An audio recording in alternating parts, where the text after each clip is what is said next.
आज हम फिर से फॉरेस्ट ओवर लाइफलाइन चैप्टर का उसी को कंटिन्यू कर रहे हैं। तो आज हम यहाँ से शुरू करेंगे, एक्टिविटी 17.2 से शुरू करेंगे। Visit a forest of park in your neighbourhood, observe the tree and try to identify them. अब ये बोला जा रहा है कि आप लोग अपने आसपास कहीं पार्क में जाओ या जो आसपास आपके कोई फॉरेस्ट है वहाँ पे जाइए और वहाँ पे कौन कौन से दरख्त है, कौन कौन से वृक्ष है, वहाँ पे पेड़ पौधे हैं, उनको देखो और उनके बारे में जानकारी हासिल करने की कोशिश करनी चाहिए। You can take the help from your elder person or a consult book on the tree. बोलते हैं कि या तो आप लोग अपने साथ किसी बड़े को ले जाइए और आपको अपने आसपास के जो दरख्त हैं उनके बारे में जानकारी उन लोगों से भी हासिल करनी चाहिए, या फिर किसी किताब से आप देख सकते कि ये कौन सा दरख्त है। List the character of the tree that you observe. अब हमें क्या करना चाहिए कि किसी भी ट्री को जब हम ऑब्ज़र्व करेंगे तो उस ट्री की कुछ करेक्टरिस्टिक्स, कुछ खासियत है वो लिखनी है। अब कौन कौन सी खासियत लिखते हैं? Such as the height, shape of leaf, crown, height, shape of leaves, crown, flower and fruit. किसी भी दरख्त की हम क्या करें, मान लो कि ये कोई हमारे पास दरख्त है, इसकी हाइट कितनी है ये हम मेज़र करेंगे, ठीक है। इसके पत्ते किस तरह से हैं, उनकी शेप हम नोट करेंगे, ठीक है। उसकी क्राउन किस तरह से बना हुआ ये नोट करेंगे। उसमें कौन कौन से फूल उगते हैं और किस तरह के फल उसमें पैदा होते हैं, ये सारा हम उस ट्री के बारे में, जिस भी ट्री के बारे में पढ़ेंगे वो वहाँ से हम हासिल करेंगे। Also draw the crown of the some tree, और फिर हम उनकी शक्ल बनाने की, किताब पे या कॉपी पे उनकी शक्ल बनाने की कोशिश करेंगे। Professor Ahmad pointed out that the tree had crowns of the different type and size. बोलते कि हर एक ट्री है, उनका जो ऊपर वाला क्राउन है, कुछ ट्री का क्राउन इस तरह से होता है तो किसका बड़ा होता है। तो हर एक ट्री का जो क्राउन है वो क्या है, अलग अलग किस्म के होते हैं। This had created a different horizon layer in the forest and these are known as the understories. अब ये बोलते हैं कि इसी की वजह से, अलग अलग क्राउन होने की वजह से ये क्या होता है, अलग अलग फॉरेस्ट की लेयर बनती है। तो इन्हीं लेयर्स को हम क्या बोलते हैं, अंडर स्टोरीज बोलते हैं। जेंट एंड टाल trees constituted the top layer followed by the shrubs and टाल ग्रासेस। अब ये बोलते हैं कि जो बड़े बड़े दरख्त हैं वो क्या करते हैं, बड़ी कैनोपी बनाते हैं, ठीक है, बड़े बड़े।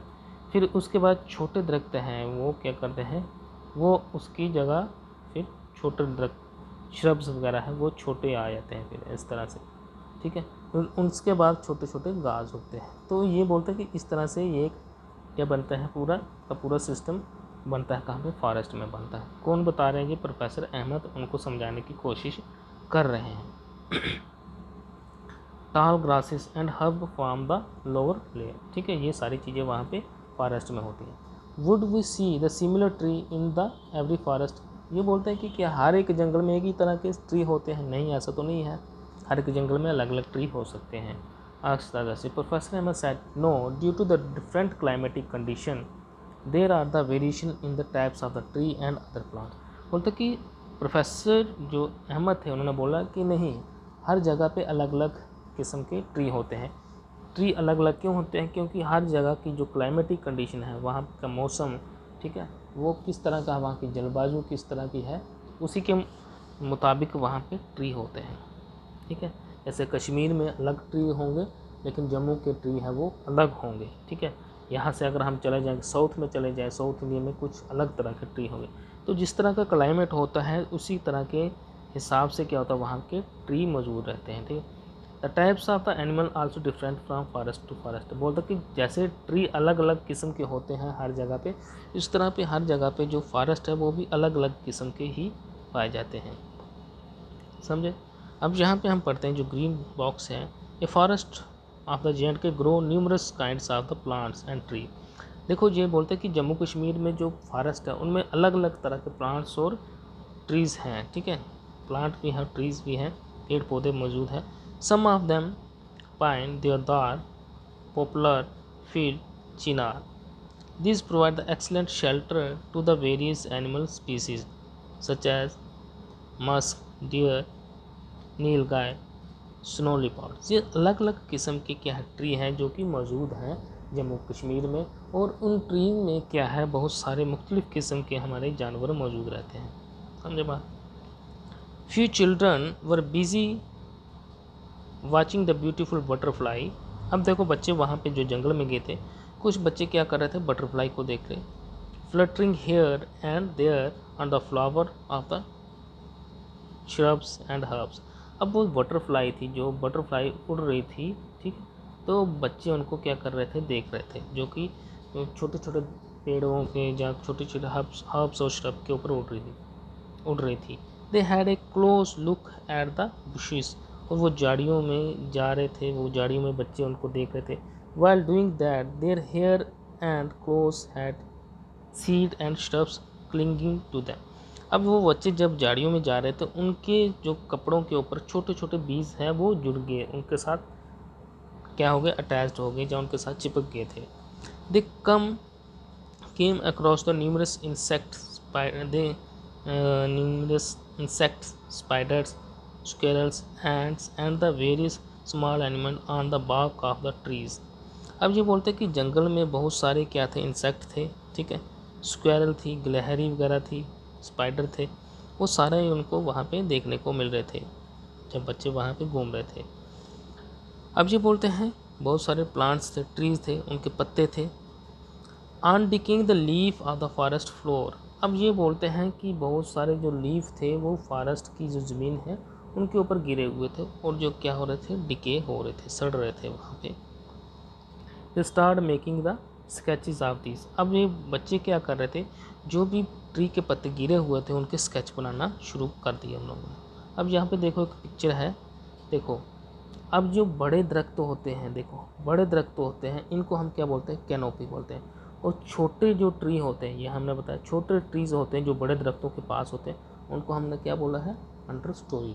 समझे, इनको आपको याद रखना है। हमने पहले भी पढ़ा कि जो हमारे बड़े ट्री होते हैं उनको हम, उनके जो छत बने होते हैं उनको हम क्या बोल सकते हैं, मैं ऐसे समझाने की कोशिश करता हूँ आपको। मान लो कि ये हमारे पास बड़ा ट्री है, ठीक है, तो बड़े ट्री को हम क्या बोलेंगे, कैनोपी, और बड़े ट्री के पास जो छोटे ट्री हैं उसको हम क्या बोलेंगे, अंडर स्टोरी। ये आपको याद रखना है। अच्छा, यहाँ से आगे शुरू करते हैं हम। The forest floor seem dark. अब बच्चे क्या कर रहे थे, फॉरेस्ट के अंदर जाके वहाँ पे कुछ ड्राइंग वगैरह बनाना शुरू कर रहे थे। फॉरेस्ट का जो फ्लोर उन्होंने देखा कि जंगल का जो ज़मीन है वो क्या है, डार्क है, डार्क कलर की है। Was covered with the layer of the dead and decaying leaves, fruit seeds, twigs and small herbs. The decaying matter was moist and warm. अब बच्चों ने देखा कि जंगल की जो ज़मीन है वो बहुत ही काली दिख रही थी, ठीक है, काली दिख रही थी, सड़े गले पत्तों से वो ज़मीन ढकी हुई थी, ठीक है, वहाँ पे सड़े हुए कीड़े मकोड़े भी थे। तो जब उस ज़मीन की मिट्टी को देखा तो वो क्या थी, थोड़ी सी मॉइस्ट थी, उसमें थोड़ी नमी थी और साथ में वो गर्म थी। तो बच्चे जब उसकी ड्राइंग कर रहे थे उन्होंने इस चीज़ को ऑब्ज़र्व किया। Children picked up the very seed and leave on their collection. बच्चों ने वहाँ से जंगल से क्या किया, बहुत सारे सीड्स को इकट्ठा किया, ठीक है, सीड्स को और पत्तों को इकट्ठा किया।